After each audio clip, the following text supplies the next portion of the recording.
Good afternoon, everyone. Welcome to the Myall Creek Yarning About Truth-Telling Yarning Circle this afternoon. My name is Adam Blakester and I am a co-moderator for you this afternoon. And I'd like to now introduce Janelle Speed, who is our other co-moderator. Hello, everyone. This co-moderator is going round and around, but I am the other one. And I'd like to introduce our N1 elder, Steve Witters, or Dugan to me, to give us a welcome to country. Can I do it here? You can. Yeah. You can do it anywhere you like. Can you come into the middle? Come in spinner, eh? Come in spinner. Do you want one side of the... Is that right there? Yep. Yeah. Oh, is it? Yeah, okay. Thanks, Adam. Thanks, Janelle. I'd like to acknowledge that today we're all on the land of my ancestors, ancestral grounds of the Anowin people. And we have connections with a lot of other groups of Aboriginal people all over Australia, because we're not just one country here, we're many countries. I always say that we were multicultural before any white man come here. We had many countries, spoke different languages, we had different ways. We're often united by our diversity. I'd like to welcome you all here today on behalf of my people, the Anowin people, in a tradition that's been around for many thousands of years. And it's done out of respect and out of goodwill, friendship and understanding. I know our guest speaker, Richard, who was accompanied by his son, Philip, from Myall country, would understand that, having lived up there for 50 years with the Myall people and associated with the Wirrayaraaypeople people. They're just two tribes, but there's hundreds of tribes all over the place, hundreds of different countries. And it's my obligation to welcome you all here. And in doing so, I'd like to pay respect not only to my elders, but your elders as well. The elders that have walked before you, the ones that you walk with today, your contemporaries, and the ones that will follow in our footsteps. And I'm blind, so I don't see any colour. And when we come to this, we're here because your elders taught you to show respect and to have that respect and understanding about different issues and the way forward. Like we come here this weekend to commemorate an incident that happened in 1838, on the 10th of June, 1838, at Myall Creek. That's history, but to understand the present, we have to understand the past as well. And I'm sure that your elders and your people that you live with taught you that as well. Anyway, I'll give you an idea for those who don't know, particularly Richard and Philip from Myall. If you haven't been here before, I'll give you a bit of a picture of where we are. And some of you may or may not know it, but we're on the highlands, the tablelands, the high country. And the Anowin people are the snow people. So wherever it snows on the southern highlands of this area, the tablelands, the southern tablelands, is Anowin country. For the original inhabitants, it was a cycle of life, from fire to death to regrowth, from dry, desiccated yellow to lush, succulent green. They were part of the regenerative process. My ancestors, the Anowin, they lived here. They thought in cycles. What went round came round. They were part of the land and the land was part of them. I said they thought in cycles, didn't they? They thought in cycles. What went round came round. Then they encountered the people who thought in straight lines.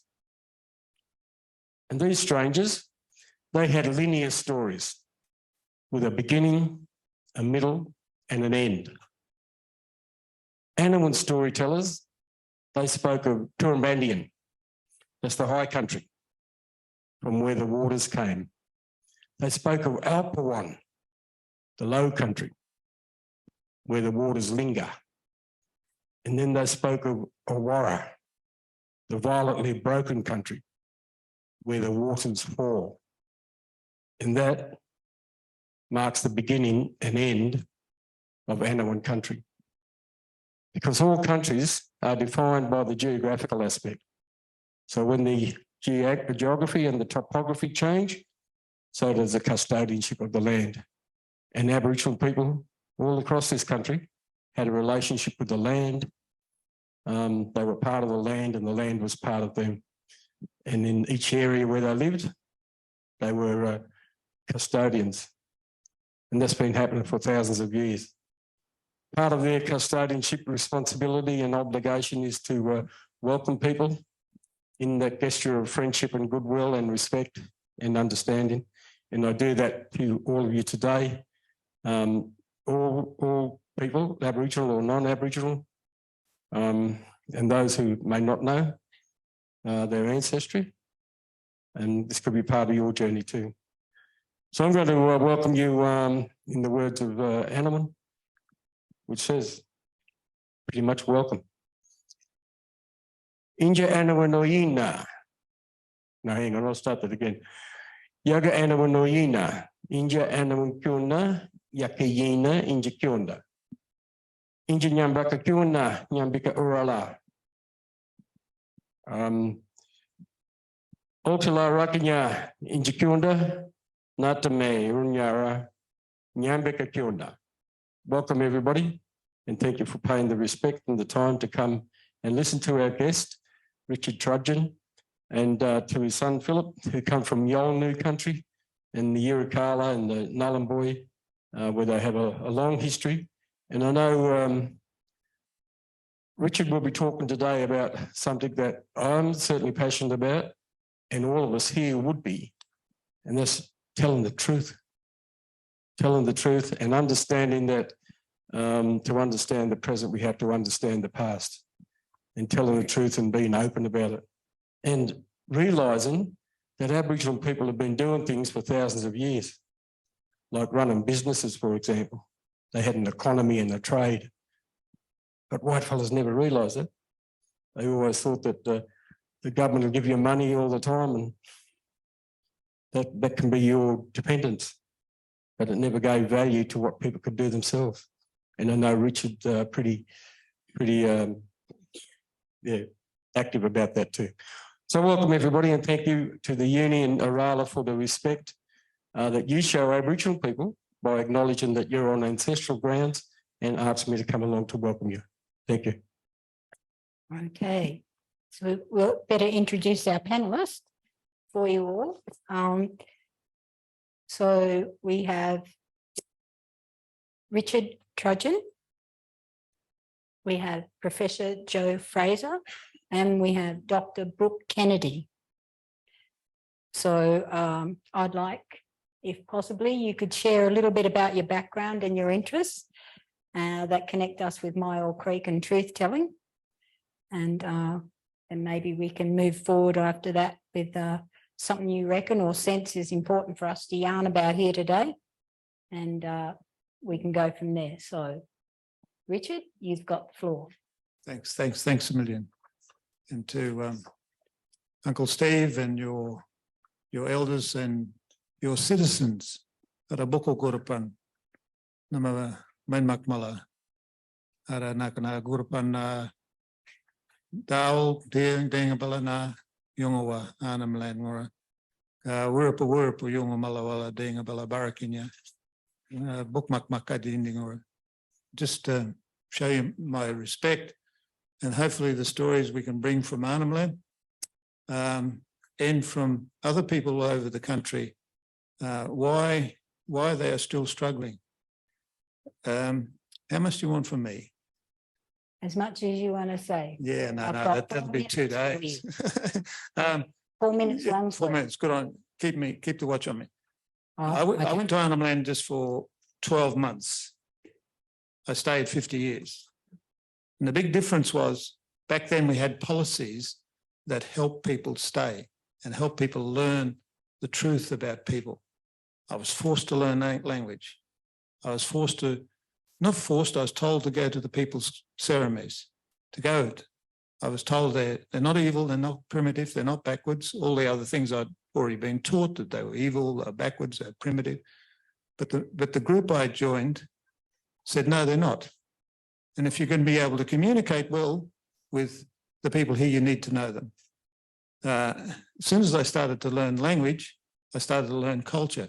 I started to realise that I knew nothing about the original Australians from my central New South Wales upbringing. With the Wirrayaraaypeople people, hardly knew any of the Wirrayaraaypeople people, didn't know any of it. So I just found in the end I couldn't leave because I was learning so much, so much. And people have said to me, you're 73, you should go and retire. And what, retire and die? I said, no, I'm going to stay here because now I've become an elder also. And I'm going to start speaking out a bit. I'm going to start trying to change the mind of people across Australia to see that the Aboriginal languages and their universities, yes, they even have universities and campuses and so forth, are real. They were real. I speak the economic, legal and medical language. We speak down to a deep biomedical level in Yungamata. I can go down to DNA in 3 minutes. We've got terms like Nyimden, I'm trying to think of the English now, osmosis and so forth, in language. We've got terms in economic business languages, words that don't exist in English, don't exist in English. And same with the legal level, we can go to the oldest people in Arnhem Land, we can go to a constitutional level in language. Can't do it with the young people and the people who are being educated now with Western education, we can't do that there. But we can do it with the oldest people in Arnhem Land. If I say that in an audience with government or in Darwin or anybody else, they say, oh, you're ridiculous. And I say, okay, have a look. Have a look at our website. Go on there, there's 500 podcasts on there. And look at some of the stuff we're back translated. If you want to know what Makarata is about, go on there and you'll find it. The old man talking about 3 levels of Makarata. We use the word now across Australia, but we don't know what it's about. There's a whole stack of stuff on there, economics, law, data. Thank you. Oh, wow. No, Brooke, you're up next. Next on the list. Yama everyone, I'm Brooke Kennedy. Thank you, Uncle Steve, for your welcome. I'm a Gumorayina from Tamworth, and Uncle Steve's been welcoming me onto N1 country for quite a number of years. So thank you, Uncle Steve, for allowing me to live and work on N1 country. I am a anthrozoologist. I did my undergrad here at UNE in zoology and my postgrad research in animal science on free roaming dogs and cats, mainly in remote Aboriginal communities. My main focus was in Wirrayaraaypeople on the Tiwi Islands, but spent a few years in and around other communities in the NT. And what my, I guess, aim was in that was I did my honours year up there, and following my supervisors, I did what they told me to do and evaluated the program and, came home and got a publication out of it. And then nothing happened after that. And the, dog population then just continued to grow and go back to how it was before we started. And so I went back for my doctorate, which wasn't my initial plan, but I did go back there because I felt I had a responsibility to make sure researchers here at UNE and other researchers across the world make sure that they're including Aboriginal people from, bottom up rather than top down. A lot of communities are researched to death and they don't normally get a lot out of it. The researchers come in, do their thing, get their publications and leave, and very few times do those researchers even come back and give the results to the communities, let alone discuss what those mean for them and how maybe we could work together to fix it. So I created a framework to try and make sure that that happens a lot more. It is starting to be used a little bit across the uni now, which is awesome, to try and make sure that we're having these conversations together rather than, white saviours, I guess, coming in to save the poor Black people. But a lot of the time, particularly with the free roaming dogs, that's what we do. And that's how we've always had those cultural connections with dogs and dingoes. And we don't actually want that to change. Maybe a little bit of help with the vet, seeing though the vet only goes to Tiwi for 1 week, twice a year, which is why they are having these issues. And it's definitely not because they don't love them or want to look after them. So yeah, that's me. Thank you, Brooke. Good afternoon, everybody. Thanks, Uncle Steve, and to Richard and family members here tonight, today. Grateful for the opportunity to have a chat. My name's Joe Fraser. I take care of the Indigenous strategy here at the university, and my background is something probably very close to Richard's. That my core training was as a community adult educator, based off the work of Paulo Freire, which led to some of the instrumental driven change within Arnhem Land in the early 80s in particular, things that drove the Gulf of Rum pedagogy and this whole notion of both ways, but empowered people to deal with their own issues. So as a community adult educator, your role is to provide people with tools, not to provide people with solutions, because you don't know what people need. So you empower people to deal with their own issues. The other part of my training was as Aboriginal studies, and I found Aboriginal studies really, really difficult, because one of the things that you learn in Aboriginal studies in Australia is that there are no good stories in Aboriginal studies generally. If you're reading the published material, you're undertaking any sort of training, it sort of starts with topics like Myall Creek, and it becomes very, very difficult to maintain some sort of health and balance when the propensity and material that you read is of that nature. So it's a really difficult space. So if I was to think about what are the messages for me around Myall Creek, I know some of the common narratives is it's about application of justice at an early stage for the first time, the driving down of some of these stories underground and not stopping them. And for me, what it sort of signifies that it's a point of social policy change in Australia. But we've gone from one bad piece of social policy to another, to another, to another across 100 and whatever years. And so a lot of the impacts that we feel today probably aren't significantly different from that period. It just takes a different form. Some forms of injustice are much more institutionalized. I heard somebody the other day, tongue-in-cheek, say, "I don't kill lots of us at once now, they just do it one at a time." And I was thinking about that. And one of the questions I had for people today was, when was the last attempted mass murder of Aboriginal people in Australia that you can think of? Correct. Alice Springs and the Todd River in 1981. Any justice? So I think I might just say, for me, the social policy pieces of interest in this for me and how we get to this point, and I'll hand the mic back. Thank you.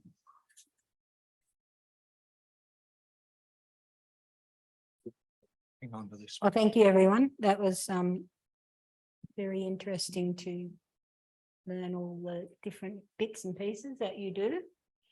Okay, so can I just reiterate some of the yarn protocols? It's a safe space. Any question's a good question. If you don't feel like saying it, we have the paper and people can write it, and Adam and I will gladly read it out.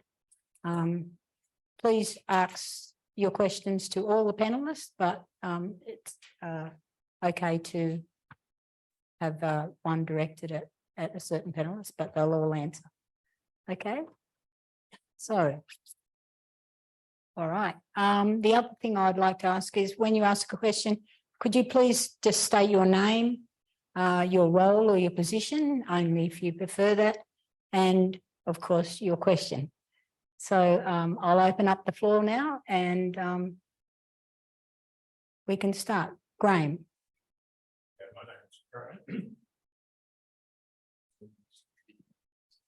My name's Graham. I'm on the National Committee for Myall Creek, have been for 20 plus years.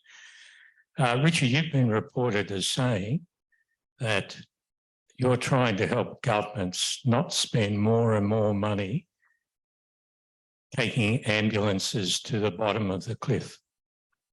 What do you mean? Yeah, good on you, Graham. We spend billions of dollars on ambulances to the bottom of the cliff, and it's created almost a whole, in the Northern Territory, a massive industry. I call it the Aboriginal industry, and people will say, no, there's no Aboriginal industry. Yes, there's massive industry. A lot of companies getting very rich off it at the moment. I'm saying, don't just, you've got to deal with the crisis at the bottom of the cliff, but that cannot be your attention. Your attention can't be there. You've got to go to the top of the cliff and find out why people are jumping off. Why are kids wanting to commit suicide? Why are people just saying, I'm just going to go off and get drunk. I just can't take it anymore. I'm going to go and, or I'm just going to go and play cards. I've got no role in this community anymore. So you've got to go to the top of the cliff and ask those questions. When you get there, don't just say, you know, tell me why is this going on? And because somebody gives you a first response. I remember when I first started sitting down with young people petrol sniffing, and you'd ask them why they're sniffing. And so I'm going to the top of the cliff, but they'd say, oh, it's because I haven't got a job, I haven't got a guitar or whatever. And a lot of researchers come and they do that and they get the top question. They say, oh, the children are bored. Now I say, that's your first question. Don't stop there. It's like saying to an alcoholic, why did you bash your wife? Oh, well, she didn't give me any money. Oh, well, we're going to go and tell your wife to make sure she gives you money. That's just ridiculous. So I sat with those young guys over a number of days. I remember sitting with another bloke who was an ex-murderer. He got drunk. He chopped up his best friend. He did time in jail for it. He woke up the next morning with the police telling him what he'd done, taking him off to jail, off to court and jail. Sitting with him, we started digging down. What we dug down to was when he was in school, he was whipped for speaking his own language. In my lifetime. And the young kids sniffing. Okay, it's because my uncle, he shames, he gets drunk and he shames. Here we go. You know, the drunk stuff coming in all the time. The Ballanda culture of bringing alcohol into this country is just decimated Aboriginal people right across, decimating Yolngu people right now because of that culture that needs alcohol every day. The elders try to stop alcohol in Yidakal. Come back to your question, Ahmed. So we've got to go to the top of the cliff. And when we usually get there, we usually find it's something that needs to be dealt with. But then when we have what happens in Arnhem Land at the moment, we send highly paid psychiatrists and so forth to Arnhem Land with a mainstream model. They can't speak the language of the people. They do a 20-minute interview. Now, I would not do an interview with a Yolngu person to try and get to the top of the cliff. If I couldn't, even in the language I know, I wouldn't be able to get there. Now, how are these people? I don't care how many qualifications they got. They get well paid. This is what I mean, the Aboriginal industry. Well paid now to get out there and have all these patients lined up and traumatise these patients again. Now, we should see they're being traumatised because people are not speaking their language. I was forced to learn language when I went there in 1973. Today, you can even have Aboriginal medical services. Nobody is told to learn a language. Nobody's giving resources to learn the language. So I'm saying, go to the top of the cliff. Find out the main reasons why disempowerment exists, why people are confused, why they're lost. Start to aim your programs at that, but make sure they're based on bilingual, they're based on speaking the people's language and their culture. Don't just talk about cultural safety, understand what cultural safety means. And so empowering people at that level, then we'll find we won't need even half of the ambulances at the bottom of the cliff. The problem will just disappear. I'll just give you one example. We had where trouble with kids taking aviation gas from planes. The government went into high mode. They brought out guards and dogs and everything else. And I was talking to the Chief Minister's Department saying, we should get out there and talk to the adults. Oh, no, we've got it all under control. We've got it under control. They were looking at now building hangars to put planes inside of across Arnhem Land. Millions and millions of dollars. In the end, one of my sons gave me a few dollars to get out there, and we spoke to 250 parents about the effects of avgas, and it had lead in it at that stage, the effects of lead on the brain. If you go into that card I've got there, you can look at the videos we developed out of it, going right down to the synapse level in the brain in language, right down how the lead affects the synapses in the brain. Guess what happened to the problem? It just disappeared. It wasn't on the radar anymore. Government committees weren't sitting around working out what we're going to do how can we do something for the Aboriginal people? Stop doing things for the people. Look at how we can empower them and deal with the issues they've got. Start answering the people's questions they have. Let them set their curricula. Any group across Australia, it'll be the same. They'll have questions that they've got about how the world operates. Start answering their questions in the language they can understand, whatever that language is. I better shut up, eh? I'm going to get in trouble here. You would never get in trouble with me. Yeah, you should go crook on me. But yes, Brooke, would you like to make a comment on that question, or would you like to pass it on? I think Richard answered it pretty well, but and I touched on it earlier. That's exactly what my framework involves. We have a part of that framework is a causal loop analysis, which again I have that written in a Western science way, but definitely when I go into community to ask those questions, I say it in a different way to get down to those. A lot of the time we look at the direct and indirect causes of an issue, but very rarely do we go back and look at the causes, direct and indirect causes of those issues. And that's where we can make those differences to actually stop those vicious cycles from occurring, rather than just let's hide our planes in the shed, actually trying to solve the issues themselves so they don't happen. Yeah, I guess just as an example of in line with that, in the late 90s, I was involved in a diversionary program in AP lands in northern South Australia around petrol sniffing, and it was the first time I'd actually seen people involved in petrol sniffing, and it's really a very disturbing thing to see people do. And it took us about a day and a half to realise that running a diversionary basketball program on Wednesday night in the town wasn't going to fix that issue, and especially for a large number of people who were seriously incapacitated by the effects of sniffing. It was hardcore medical intervention and treatment that was really going to be needed at the core of that. So I understand the point that, you know, trying to clean up the mess afterwards, but I also know it's a long road as well. You do have to make institutional change. Thank you. So it just goes to show that truth telling, if you get to the real truth, it's about learning the real truth rather than just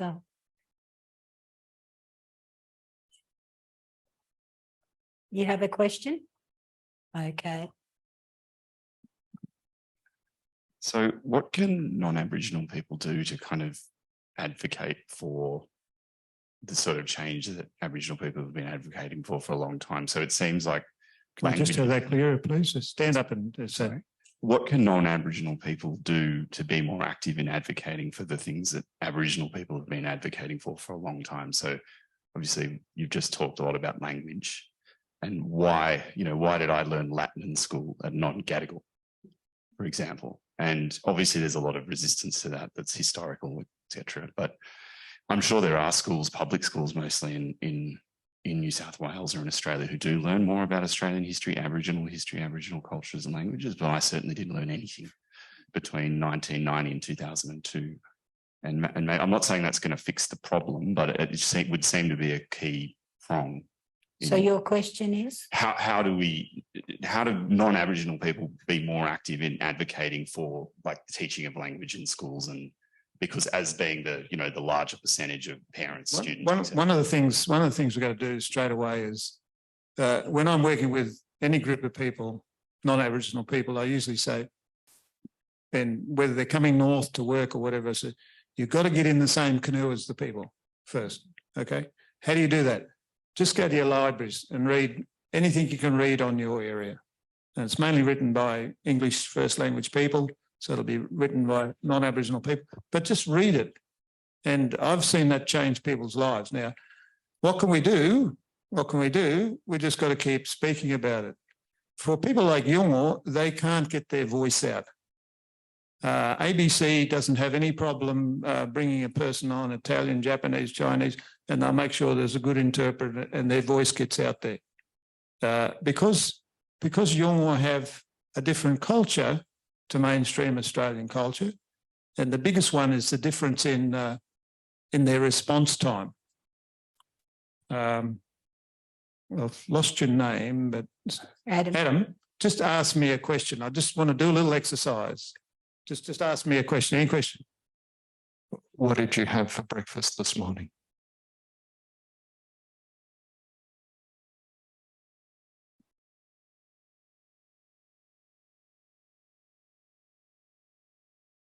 Wasn't sure what we were going to have for breakfast this morning, but it was fantastic. A bit of quiche and with a bit of oil dribbled over it. Fantastic. Did that feel strange? This is what freaks most people out. They come to communities, they're not taught about this, huh? They're not taught about it. And so they come along, they ask an Aboriginal person a question.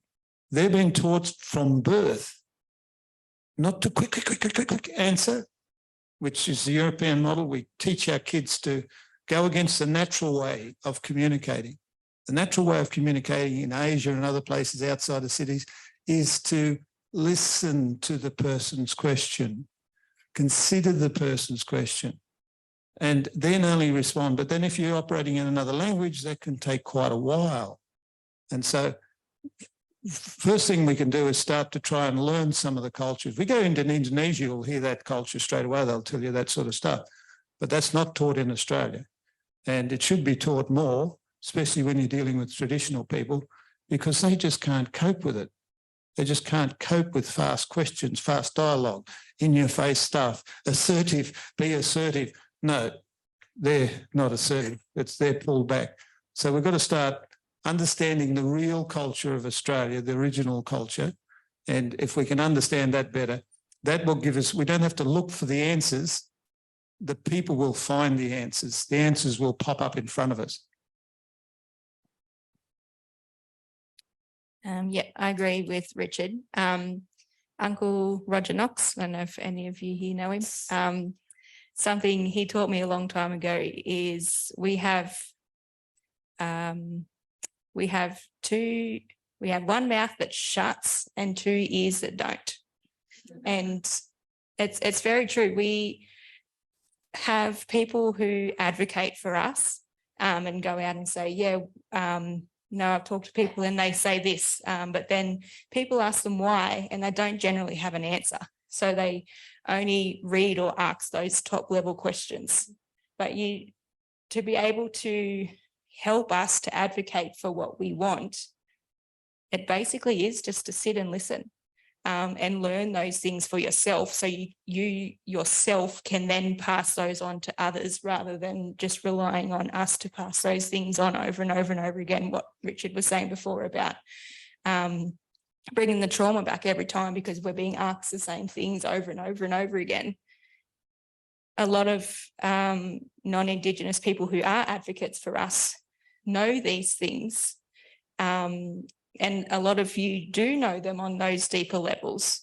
So advocating on those deeper levels by actually sitting and listening to those causes rather than the impacts is how I think we can together start to change some things. I think there's been over 100 years of progressive associations and organisations in Australia that were Aboriginal progressive associations. I know in the 20s and 30s, and almost all of those organisations were either started or heavily staffed with non-Indigenous Australians who saw large elements of injustice and tried to engage a political process to address it. I don't think any of this is successful without some political perspective to it. And so what's happened is we've gone along, we've become increasingly easy to digress from Indigenous topics. I mean, we're a multicultural country, we're becoming more diverse, we're becoming more urban corridored, and so a lot of issues just tend to fall off the table. So for me, I think one of the big strategies is to actually keep people's feet to the fire on topics that are important. I was horrified to be at the Whipsy conference last year, and I find we're still talking about the same stuff that we were talking about at the first conference in '96 that I went to. And so I find that we tend to have a really short memory around these things, and then something will happen and we'll go and reread, and then Tambo will come back up, or some prominent issue from 1996 will come up, and we'll revisit that issue because we've taken our attention off it and we've lost some momentum. So I think really important just to stay focused on the pieces that are important to us. I think too, just to recap what was said about learning, take it upon yourself to do self-learning, self-reflection, understand your own culture, your own cultural biases, and how that impacts on your learning. Take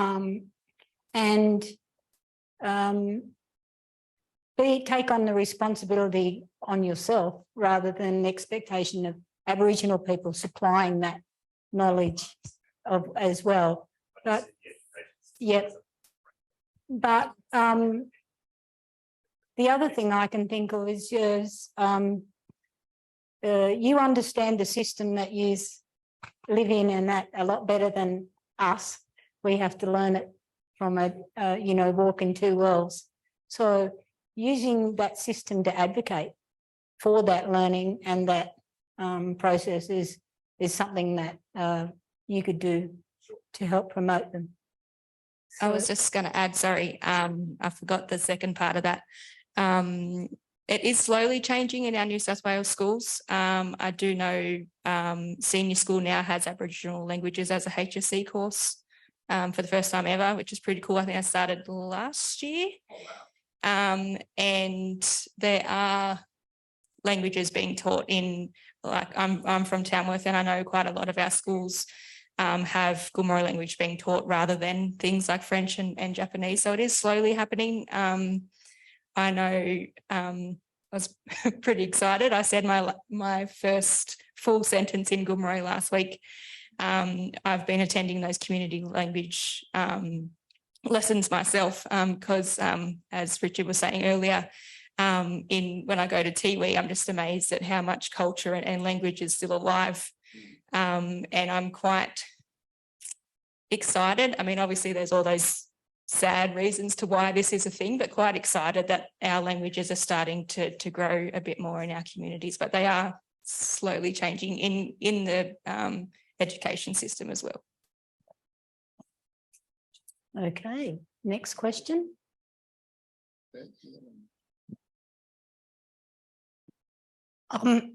Hi, Julie. I wanted to ask how you deal with the overwhelming sadness of it all, that things don't change. News story this morning in Western Australia, 88% of the young people in youth detention are Aboriginal. Those places are so understaffed. When they did an audit in February, they went back twice. It was completely in lockdown, and these young people, children, are locked up for 22 hours a day. They're receiving no education, no vocational programs. Question, Julie? Well, just how do you cope with that? You can't walk away from the trauma. The trauma is with us every day. And nearly every second day I hear of another colleague that's died. And even in a sense, coming down here, I say, do I want to come down here because last night man says to me, oh, my wife's just in hospital, and I had to talk to him on the phone, is she okay? Because I know in many cases, people can't understand the medicos, right? They can't even understand, the health workers can't understand the doctors and the nurses. We have gone backward in Arnhem Land big time. You can't walk away from the trauma. And at times it has led me to the deepest of depression. And the thing that pulled me out of it was one thing that Jungo have taught me from the first days I was there, is that they call the great creator spirit Wangad. And Wangad is out there. If we got into a spaceship, we went to the furthest point of the universe. We went for 100 years and we got to the edge of the cosmos. Get to the edge of the cosmos. What's on the other side? And you will say, Wangad ngai mingurna, ngai mingurna. Wangad is not male or female, because in English we don't have a special pronoun which is non-generic, right? They have a pronoun which is non-generic, like most Asian languages. So the great creator spirit was not male or female and cannot be contained in any sort of thought. I can't see Wangad as an old man, an old woman, or old in. No, Wangad is something I just cannot see. So when you get to my age and you look into the abyss a little bit and you go, ooh, what's happening now with me? Where am I? You start to look into eternity, right? A lot of the traditional stories talk about how we come from a spirit world. We go back to that spirit world. And in a sense, there can be even a reincarnation inside that. Now, I don't know the answers to that. I don't know whether reincarnation or whatever. I don't have to know that. All I'm called to do now is live the gift of life that I have been given to the best of my ability, despite the trauma, despite the madness, despite government bureaucracy that wastes billions of dollars, despite the rip-offs and everything else. And if I walk into a hospital room and the patient is sitting in the corner because she just is so traumatized by everything that's coming at her, it's my job at that moment to do something about that. And but there's another 20 or 30 in that same position right now at Royal Darwin Hospital and Gove Hospital, Catherine, Alice Spring, right across Australia. I want to get more people, joining me and what I'm on about and saying, am I willing to learn enough so I can be useful in the opportunities that are given to me? So I do not waste this opportunity of this life in this world, in this physical world. And in a sense, I'm ready then for my spiritual life, whatever that is, whatever that is.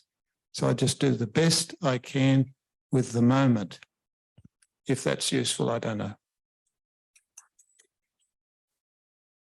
Yeah, it is extremely hard.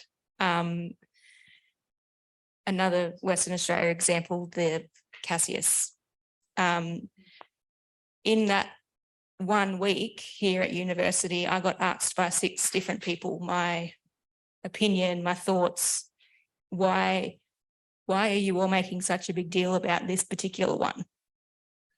And again, the one mouth and the two ears. They asked me those questions and took my very first sentence as the answer and was like, okay, cool, thanks, bye.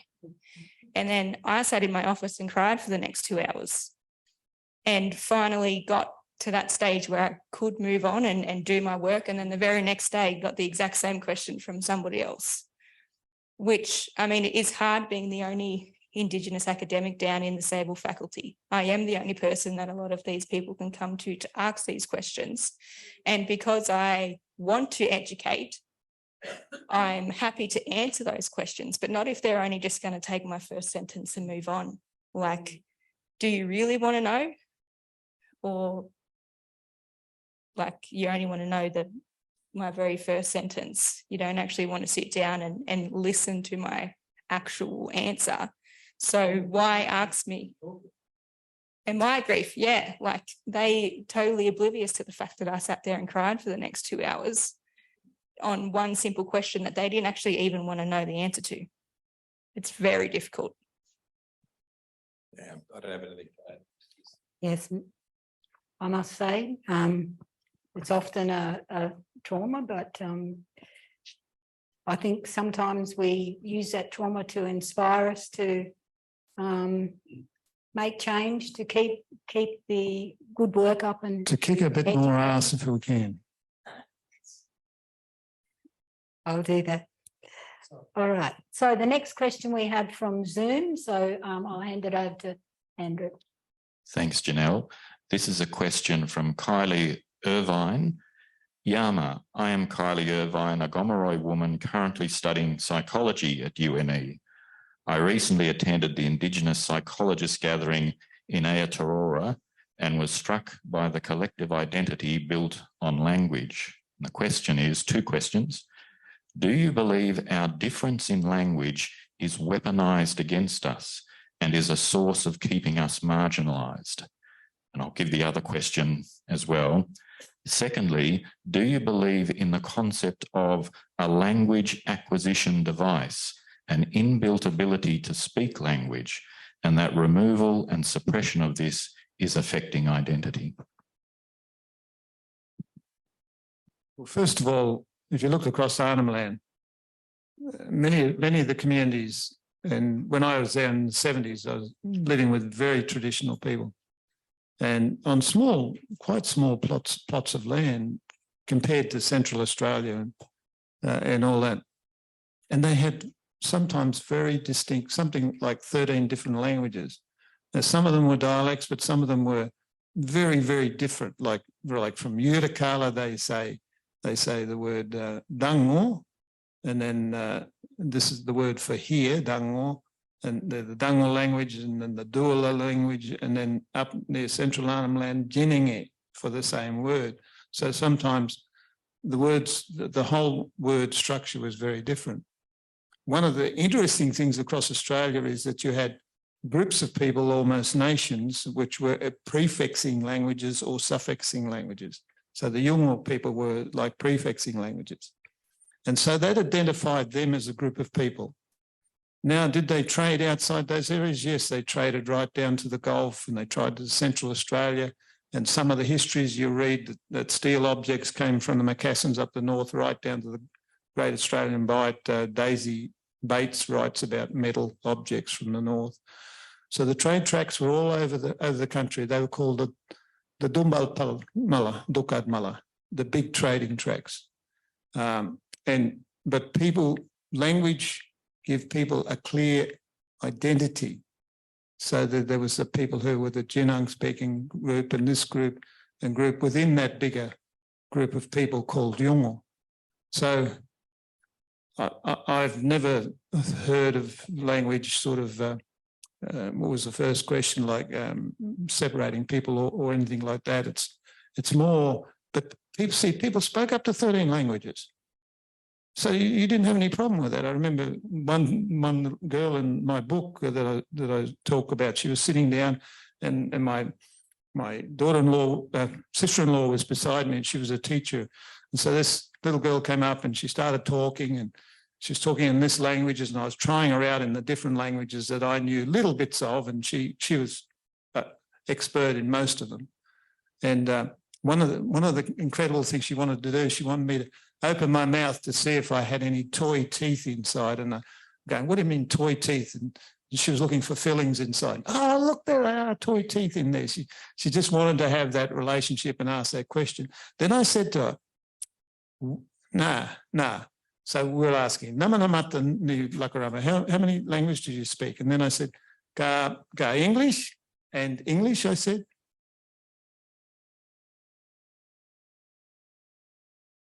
And she stopped. And she said, English makes me tired. English makes me tired. So languages can be weaponized against people, especially when you think that no federal government has produced one learning English open source. I don't want to be done by the education department because you'll have a change of bureaucracy and they'll chuck it out. So it's going to be open sourced learning in any Aboriginal language in Australia. Now, we don't have to do it for everybody, but we should be doing it for the people who are still speaking their original Australian languages. So they can go on to learn English, not just at the kindergarten level, but right through to the academic level, right through to the, look, I'll give you one example, quick example. An elder came in the other day and he's all of a sudden realises that he can ask me, what does this English word mean? What does this English word mean? And he said, can you explain this English word to me? He says, I'm only getting a small picture. And I said, yeah, what is it? You know, we've got a whole list of them. We've got a whole big list of them. He says, traditional. Now, all of you would probably think, gee, an Aboriginal person would have to know what traditional means. No, they don't. And neither do they know what consent means, informed consent. It's been translated wrong now by most of the interpreters in the Northern Territory. And I keep on putting that on the interpreter service and saying, we should be training the people better. At the moment, they're saying consent means you're unadmitted, means I said yes. Sorry, it's not quite there legally. And so words today, as I said, even young kids being put back in jail in Queensland and Northern Territory at the moment because they don't know what parole means. Sorry, this is Australia, 2023. Missionaries in 1973 saw this as an important thing to learn language. Education departments, governments today do not see it as important. Either do some Aboriginal medical service talking to the CEO about how his doctors should be learning language. And he says, I'm not going to waste my time on that, Richard. And I said, that's why you can't keep them. Oh, no, they'll just come and do their little bit and they'll move off and put it in their CV. And I said, yeah, and they'll keep moving off until you start skilling them up, at least in language. A doctor goes to the European Economic Community. Sorry, boss. You know how long a doctor has to spend learning language to go to the European Economic Community and practice as a doctor? 3 years. You get out of Melbourne, you can come to Arnhem Land, not 5 seconds in the local language, and you're supposed to be treating patients. Now, we are hypocrites here in Australia. We cannot say that the job is done. We have done the job by, let me speak clearly, assimilating a whole lot of people, ripping their culture and their language and everything away. Thank God we're starting to learn language again. Wiradjuri people learning Wiradjuri, and so at last, but we're not going far enough. The people who still speak the original Australian languages, the beautiful Australian culture, we need to keep that stuff now. And I'll tell you, it's dying right now. I'm being considered an elder now by many Yolngu as a white fella growing up in central New South Wales because I speak a level of Yolngu Mata that 50 to 60 or 70% of the Yolngu people now do not speak. They don't speak their economic language, their legal language, their medical language. And to me, I'm saying we've just got to do this better.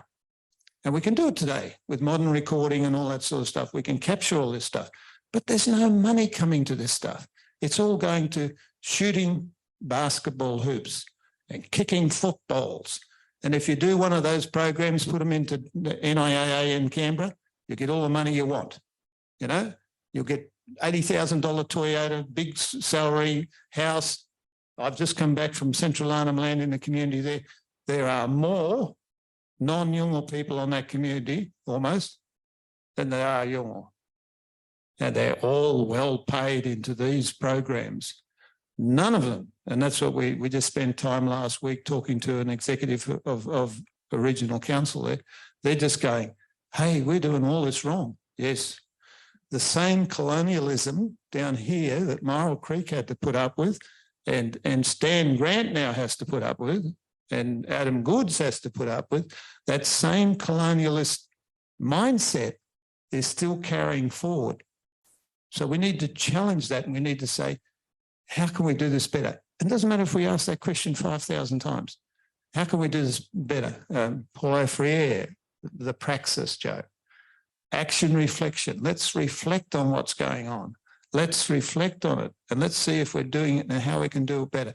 And none of this is rocket science. We don't have to go out and investigate it anymore. Speak to the people in their language that they understand. Answer their questions that they want. But find programs, and you can do it through multimedia and all that these days. You can do it. Find programs that will get out to thousands of people, not just to 2 or 3. Sorry, boss. You can go. You're right. Great question, Kylie. I did work overseas with some different groups. I'm about to butcher a couple of different languages. My apologies. In Maori, there's the saying, "He taonga te reo wakahuia," the language is a treasure chest. In Hawaiian, Hawaiians have an olelo no ia Hawaii saying that says, sorry, in the language. Ika olelo kamake, ika olelo ke ola. In the language, there's life. In the language, there's death. And it gives us a couple of different perspectives on this piece, that language is very, very precious in the Maori sense, in that wakahuia is the box in which you keep the huia feather, and it's a metaphor for a treasure chest. And for Hawaiians, it also warns us about the need to be careful about how we treat each other and what we say to each other, because you can't take back some of those things, and language is seen as causative. So for your question, Kylie, I've seen many, many groups of people who are united in the loss of their language, but it's in almost a dysfunctional way to some extent.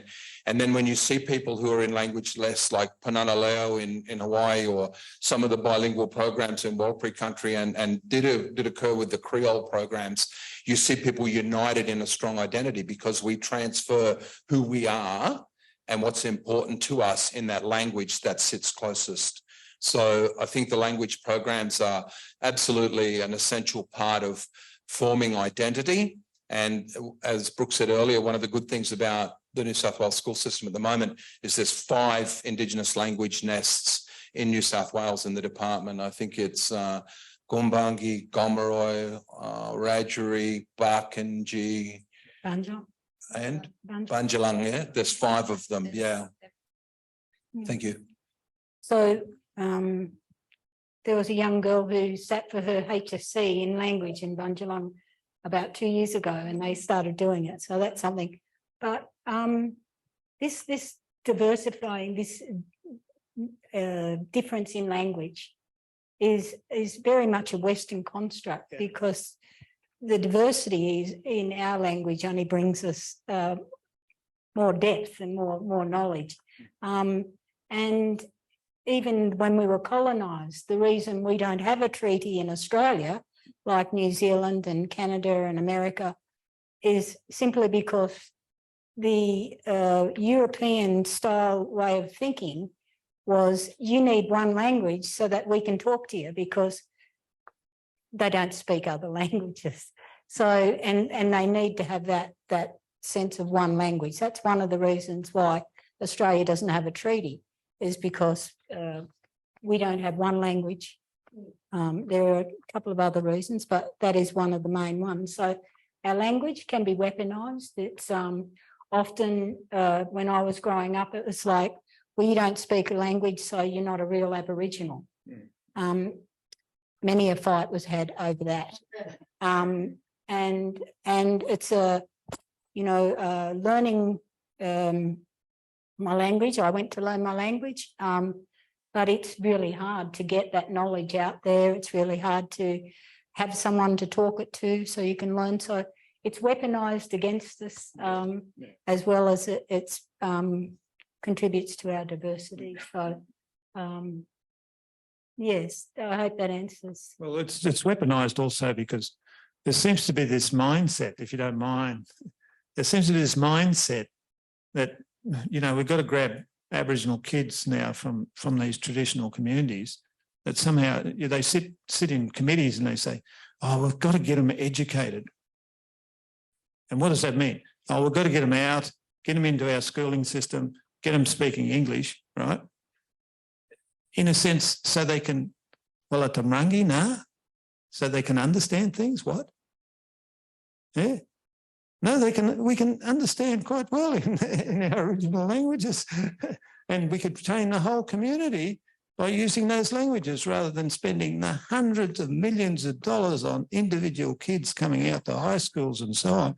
You know what happens to most of those kids? Well, if you're a Chinese person coming from overseas, you can get 32,000 words English to Chinese on the, it's one of those big universities. I'll come to that mind in a minute.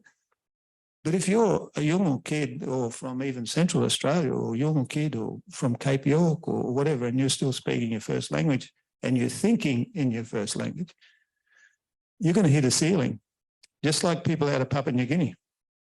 You're going to hit the English ceiling, which means you cannot become a doctor, you cannot get through university, you cannot achieve. And so you go home broken. And where do all those broken people end up? They end up on the streets of Katherine, of Darwin, Alice Springs, Cairns, even in Perth. You go and talk to the people in central Perth. All of them have had tertiary education. We've been weaponised. The weaponised against them is to pull them out of their community in the belief that we're going to give them a new life. We give them a new life, all right, and it costs the country a fortune. But the tragedy of those people, I remember standing in a shop in Darwin just a few months ago, and this man was standing right behind me. Now I knew him, knew he was too close to me culturally. He was a Yolngu man. And so I turned to him and said to him, no, naku. What do you want? You're too close to me. And he said, Gah rupia, give me some money. And I said, hang on. Ne marangi Yolngu mata, you know Yolngu mata. And he said, you're not a marangi Yolngu mata, but wanangora ni marachun, where do you come from? And he said, oh, I come from Roper River. And I said, but your Roper River culture didn't bring you to Darwin. How come you're in Darwin here? He said, oh, I was taken from Roper River to Katherine High School and for education. I said, what did that education do for you? No, the education, no, was that good for your brain and your thinking or your capacity to think? And he said, bye. I haven't got a clue anymore. I'm so confused. So where is he now? He's in Darwin, bludgeoning, and probably will become a criminal there, right? Because what we did in that process, the colonial process that still goes on of rescuing people out of a lost culture into, well, I'm saying we're rescuing people out, we're capturing people, just like Captain Phillip did, you know, when he thought, how can I get Aboriginal people talking to me? Well, I'll go over and kidnap, you know. What was his name? Bennelong and Bennelong who? No. Bennelong and who was it? Yeah. The Arabanu. Because Arabanu ends up dead in England. Bennelong dies at 43 years of age, hated by himself and his own people. Now, Phillip thought, we'll go and capture him, and he brought him back and he chained him to the table of his table, and then got him used to eating his food, and then got him used to drinking alcohol. Oh, great job, great day. The Bennelong Society used to applaud this as the most greatest day in Australia until we challenged it. Now, we need to challenge those things. We challenged it and the Bennelong Society disappeared. It's not the way to do it. The way to do it is go to the people, and we, from dominant culture, whoever we are in our background, whoever we've got dominant culture, access to knowledge, whatever, go over and learn the people's language and so forth and their values and their ways, and then work with them and start answering their questions. Sorry, boss, I've gone off on a tangent. That's okay. You got to stop now, though. Yeah, no, Okay. I'm going to shut up there. That's all right. We have time for one more question before we have a wind up. So, Adam? Up the back there, Adam, there's a hand up. I can squeeze one more question in if you could. Hello, Hazel from Making Peace Australia. Going back to the beginning, we're all here for the Myall Creek Massacre Memorial and the subjects that flow from there. I would like to know from Aboriginal point of view, how helpful is the recognition of and the memorial and commemoration of massacres locally and nationally by non-Indigenous people, who are not the sufferers, and for those Torres Strait Islanders as well. And refer specifically to the Australian War Memorial recent admission after huge public pressure to recognise the frontier wars in their institution. Is this our business, or is this just another dominant culture top-down action? Well, one of the things that's very clear is I find the inconsistency of the colonial model. The inconsistency, so inconsistent that it's almost sickening. And I'll stand up to do this one, sorry. I should stay down level with you traditionally, or even down on the floor there for you to really listen to me, but I won't do that today. The inconsistency where the colonial model has told people, you know, your languages are backward, primitive, different, but they've also said things like, why can't Aboriginal people forget the past? Heard it? I've heard it a million times. And that comes from a culture, the colonial culture, that what's the word that actually, you know, lest we forget. We build memorials to it. We spend millions of dollars on our defeats in Anzac and everything. Now, they're all good. My father was one of those people. I went to Anzac services with him every time I could go because it was important for him and so forth. But we shouldn't say to another culture that, no, you can't, you should just forget your defeats of the past and all that sort of stuff. It's so important. It was so important when elders started telling me about the massacre sites in Arnhem Land. And I tell you, they're pretty horrific. One was only 100 yards from where I was working, and you might hear this again somewhere if you follow us around, but it's worth telling. One was only 100 yards away, and when they started telling me about that, they took me over and we stood under the trees. And these guys must have been in their mid to late teens then. They were then in their 80s when they were telling me this. And they were showing me trees where people were climbing to the top of the trees to get away from the pastoralists who had rifles underneath, repeater rifles. They didn't even get off their horses. They got there. Why? How did they get there? Other Aboriginal people had tracked them there. Now, it's a big story of how those other Yolngu got sucked into those massacres, but they were there. So were Murrays from Queensland. So they were used as native police. And we need to talk about all this and get it all out. But we also now I'll tell you a little bit of the story because some of it just hits me pretty heavily. And they talked about how they were being shot, wounded, sometimes killed flat out. And they would come down on the ground with a thud, you know. And I was under those trees and I thought, how could this ever happen? And we should never forget it. Just like we shouldn't forget the Nazi atrocities or the ones that have happened in Africa or the feudal wars of Europe or anything else. We should never forget those things because it takes away our humanity itself. We should be shocked about it. We should be to the core of our bone and therefore we should celebrate with the survivors because they are survived. And despite it all, they're still here. And they're still looking after their children and bringing up the next generation and so forth. And so that gives us all a responsibility, black, white, brindle, whatever, to tell the truth of what happened and what went on in the country. Brooke, would you like to? You good? Yeah, the only thing I'd say is that the fact that we know the past isn't because Aboriginal and Torres Strait Islanders have told that story and perpetuated it. It's a much larger narrative that occurs and it is really only known because of a mainstream narrative on this stuff. And you know, without all symbols of political, all. So I think keeping people's feet to the fire is the way to go. Yes. And considering we make up 3.6% of the population, we need all the help we can get. So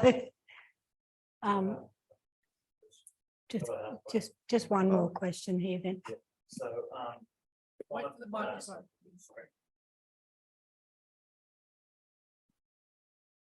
So I'm George Hall's fourth generation grandson, and It's a bit louder, boss, just.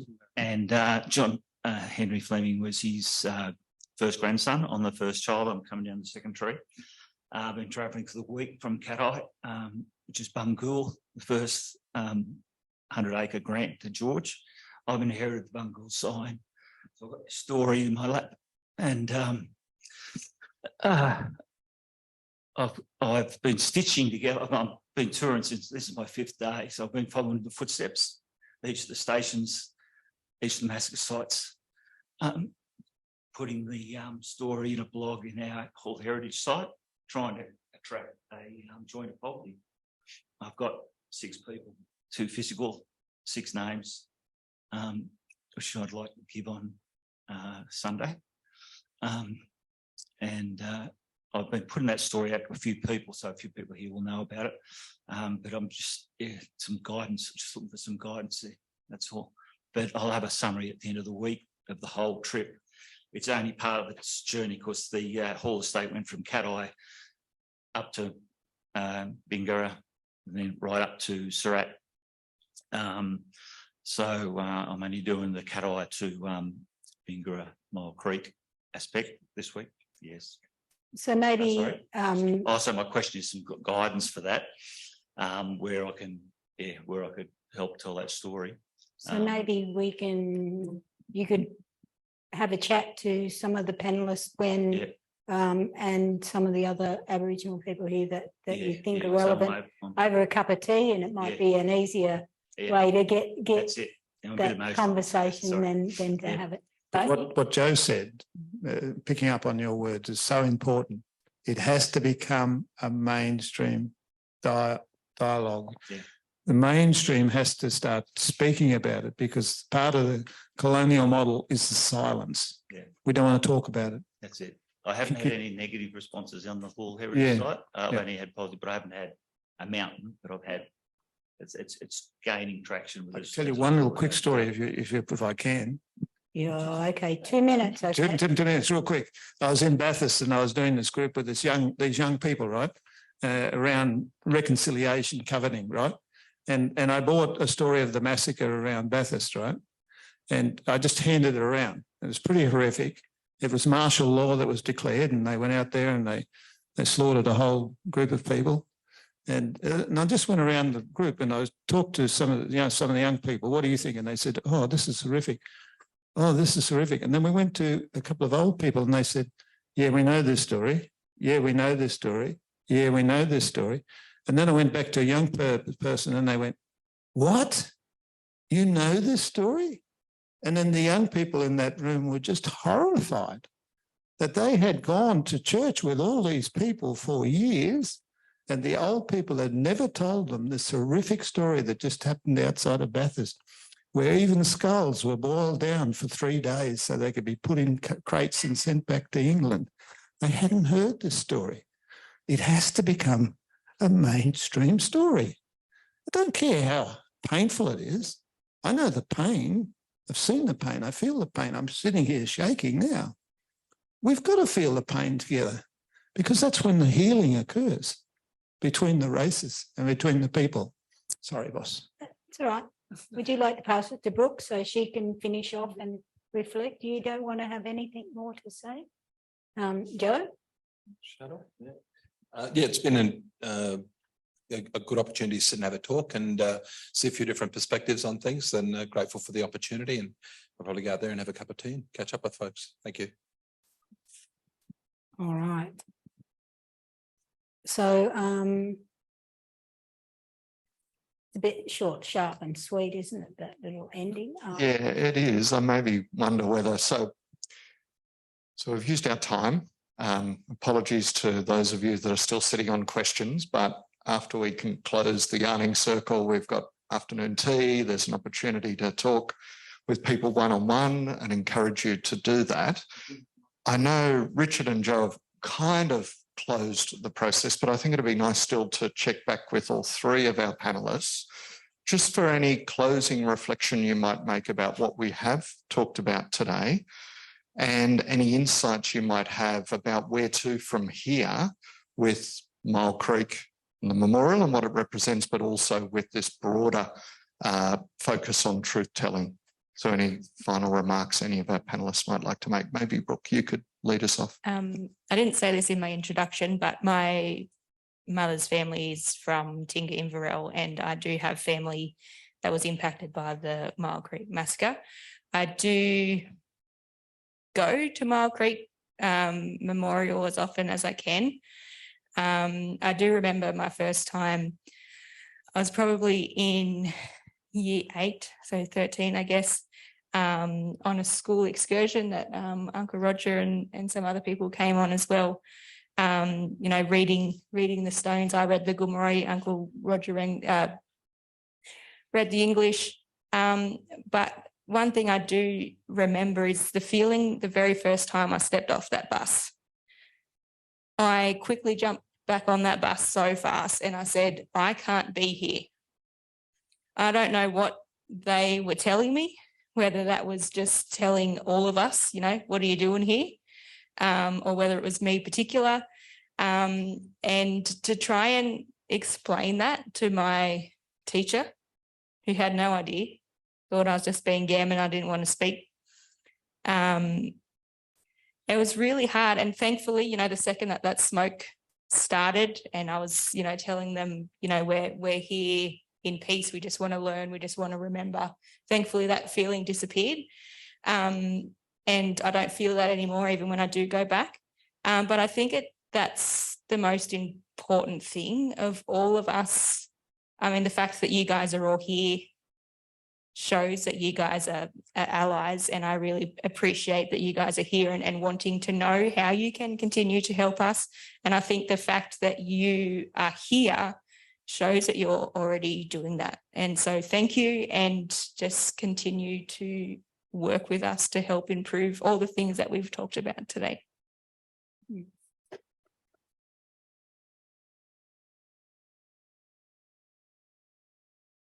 So if we take this back to Myall Creek, I think what's the one thing that maybe I would walk away and wonder?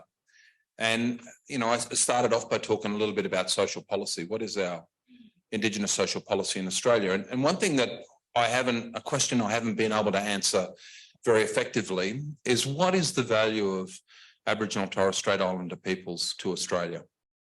I get really cynical at times, and I'd say that, you know, a lot of Australia is more interested in Aboriginal artefacts than Aboriginal Australians, you know, and I am being cynical about that, because I know there's so many really good people who want to see these issues addressed. But for me, the question is, what is our value? Are we anachronisms? You know, are we represented by those objects behind glass over there? Is that what we are? Are we fodder for the international tourist trade? You know, dancing on a beach somewhere? What is our value? Because I'm not sure. No, I'm nearly 60. I'm not sure what our value is to Australia. And I think this whole topic about what came out of Myall Creek, which was this idea that there's some form of value placed on this group of people. You can't just treat people like chattel. You can't just kill people and walk away from it. I think that defining point says, what is the value? And the judicial process says there's some value. What is that for now? Because that's the question I still wonder. What is our value right now? And that's where my life work is, that Joe is trying to get Australia to see that the original Australian culture, language, the history, everything else is really, really valuable. And it should be, we shouldn't be allowed to let it die out today. And I'm shocked over my lifetime and just how much is being lost even in those last strongholds in North Australia. We put in to try and get money to do radio programs that will last for 100 years, that will capture some of this stuff. And we get told that no, language has got nothing to do with culture. And I go, what? So it's the mindset that we have to keep challenging so that we can bring value to the original Australian culture. Where Aboriginal people have said to me, one lady, young lady, she was 16 years old when she read that first book I put out, Why Warriors Lie Down and Die, and she just said to me, I read that book and I was in tears of joy that all of a sudden I could see I was a truly intellectual being. And she went on to uni and everything else, because before that, she was seeing herself, she was taking on the naming that the mainstream was giving her, that she was primitive, her society was backwards and so forth. So I'm wanting to elevate that culture and get people to see that it's really incredible. Just the other day, sorry, I can't do it, boss, can't help myself. Just the other day, one of my colleagues rang up, a Yolngu colleague. As if I had any and say. you'll have to hit me to stop me on this one. She rang up and she said, look, what's the meaning of gakal? The word is gakal, G-A-K-A-L, gakal. And we've been working on it for years to try and, how do you explain this in English? Anyway, because I'm the English-speaking person in the group, and there's 4 or 5 of them who are Yungamat, the first language, they're coming back to me. They're saying, come on, you got to get this. And we keep talking around it. We talk around it. We do what we call a semantic envelope. What's the envelope coming out the top of your head? You know, like those old comics? What's coming out in that semantic envelope? And we were talking through it again. And all of a sudden I said, yes. And they said, what? And I said, modus operandi. They went, what? What the hell did you just say? No, they didn't say that, actually. They wouldn't say that. I said, no, what do you say? Modus operandi. English hasn't got a word for it, so we flogged the French word. The word gakal means modus operandi. We have incredible high-level academic terms. We won't get it into an instrument that the question was asking before, some sort of automatic translation thing. We're not even halfway there in recording the language, and there's no dollars going towards it. Yes, there's dollars now going into a language centre, East Arnhem Land, for the first time after 30 years of trying to get it, and it's now there, but there's not enough people, first language people, trained in Yungamata to work with the Yungamata colleagues. There's just not enough of us. And there's no young people coming along wanting to learn an original Australian language. Over to you, boss.